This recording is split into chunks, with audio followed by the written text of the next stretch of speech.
Hi, you're on the Bible Forum. I'm Warren Sprouse. Doug Casey's International Man Communique had an interesting article this week. I've entitled it, "Is This What's Happening?" He asked the question, do we learn from history?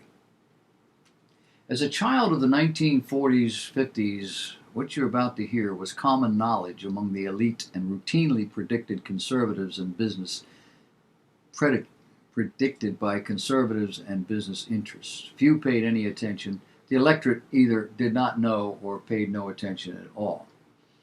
Then in 1960, Russia grew to be a formidable foe. Democrats regained the White House. And we went to war in Vietnam. A war manipulated from Washington and a social system designed to reward people of color. All this by a regional social structure and then a political party that had enslaved them for over 300 years. A decade later, Republicans regained control of Congress, but under a man who was focused more on himself than on the people who made this country great, leading to one of America's least effective presidents. Democrat Jimmy Carter, a one-term president who gave us sweaters with which to stay warm since we had little oil. Then came Reagan, who inherited an economy in serious trouble. In 8 years, Republicans gave America back to the people and the engines that run it, only to squander it again with 8 years of Bill Clinton, a man who sought to walk the line between socialism and a free market. We can thank his advisor, Dick Morris, for whatever good he may have done.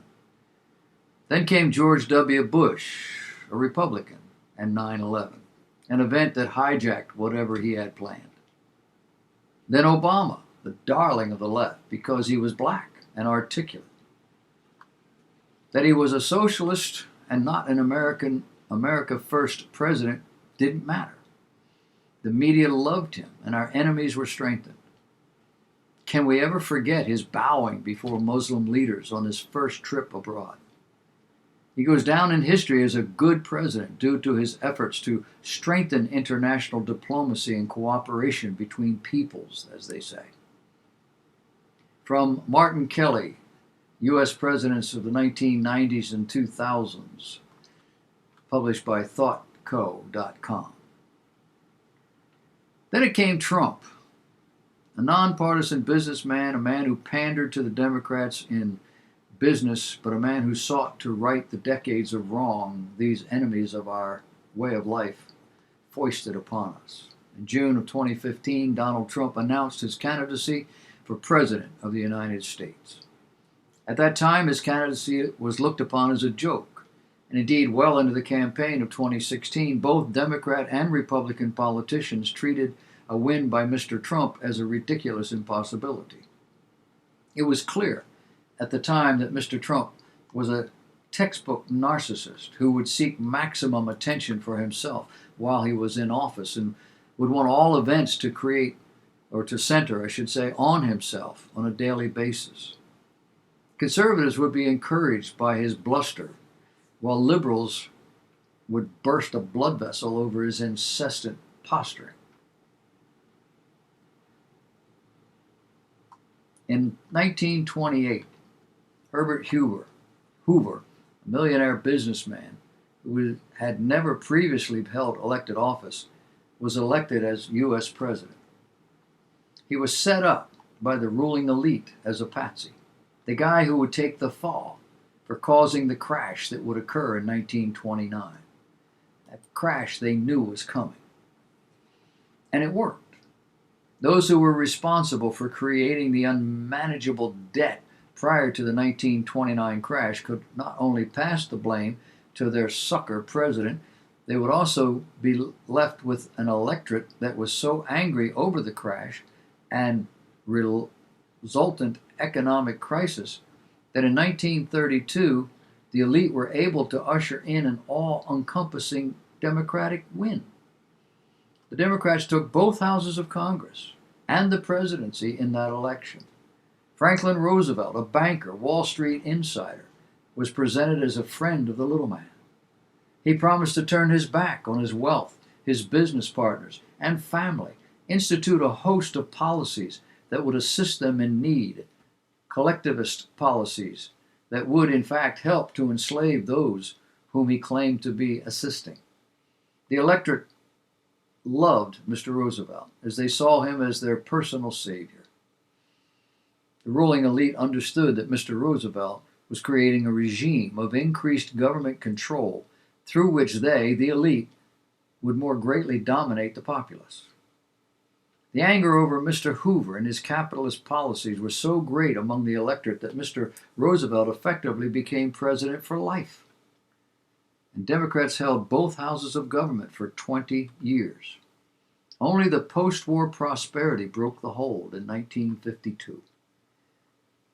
In 2016, my belief was that we would see a repeat of this history. Mr. Trump would be the buffoon who, by virtue of his own ego, be in a place when the crisis began in 2020. At that time, COVID was nowhere on the horizon, but it has since then served as a perfect cover for the economic crisis that is presently underway. When I first wrote on this prediction just after the 2016 election, there could be no way to know for certain to what degree the Great Depression playbook would be repeated. But we know now that opposition to the Trump presidency, whether justified or not, has succeeded in polarizing Americans to a greater degree than any election since 1860. America is now at war with itself. The stage has been set for a lurch into collectivism, courtesy of the latest version of a Roosevelt presidency. So what does all that mean? Well, if the prognostication is correct, if those who rule the U.S. from behind the scenes do intend to pick up where the Roosevelt presidency left off and usher in collectivism, we shall soon get a look at how the ruling elite intend to roll out the plan. President Joe Biden has already made several references to his role as being temporary, stating that if he disagrees with his vice president, he actually plans to step aside. And he may even develop some disease and have to resign. Kamala Harris dropped out of the presidential race in December of 2019. She was only able to attract 2.8% of the Democrat vote. And as Democrats represent about half the electorate, that translates into about 1.4% of support from the American people. Yet, supported or not, we may very well soon see a Harris presidency. Her reputation has been that of an aggressive far leftist. Her leadership promises to take the U.S. far more quickly in a collectivist direction than Mr. Biden might have thought of. But isn't there a flaw in that presumption? If the ruling elite who run the show behind the scenes are made up of bankers, big pharma, military-industrial complex, Wall Street, aren't they the country's foremost capitalists? Wouldn't they be opposed to a collectivist regime? Well, the answer is no. And to understand all that, we just have to look at history. In 1917, Wall Street funded Leon Trotsky in his move to defeat the Mensheviks in Russia and install Bolshevik rule. That funding made possible the Lenin-Trotsky regime. In the 1930s, Wall Street funded another form of collectivism called fascism, this time in Germany. The near penniless Nazi received all the capital they needed to create a military intended to take over all of Europe. What we can take away from history is that for those who are at the top level of rule among the more visual but ultimately disposable politicians, the central objective is, has been, will be control. And here's how it works. Create a powerful government from which all things flow. Debase the populace so that they have neither the economic power nor the ambition to think for themselves and take control of their own lives. Subjugate the masses as completely as possible, and thereafter the acquisition of wealth is no brainer. Those who possess totalitarian rule control the economy and all wealth that may be derived from it. Regardless of whether collectivism is called socialism, communism, fascism, or some other new ism that may show up in the future, it's the key to domination. Once a people depend entirely upon their government for all they receive, they quickly learn to submit to whatever is demanded of them, no matter how extreme or silly. And so in 2021, the groundwork has been laid for a major transformation of the United States, and indeed quite a few other countries that have followed a similar path. We're likely to see a number of measures passed under the new rule that provide the populace with such benefits as debt forgiveness, universal basic income, greater privileges for minorities, and so forth. Did you get your government check this week? Where's all this money coming from? The banks? It's called debt. However, these benefits will carry a price tag. There will be immunity passports, direct debit taxation, criminalized self-expression, a militarized police state, and a host of other losses to freedom. The greatest of these may well be heralded in through a constitutional review, which will be touted as seeking to answer the inequities and shortcomings of the 1787 Constitution, but may end in a wholesome or a wholesale loss of inalienable rights. However all this plays out, it's likely that 2021 will later be looked back upon by historians as the beginning of the post-freedom era. Now, we got Joe Biden.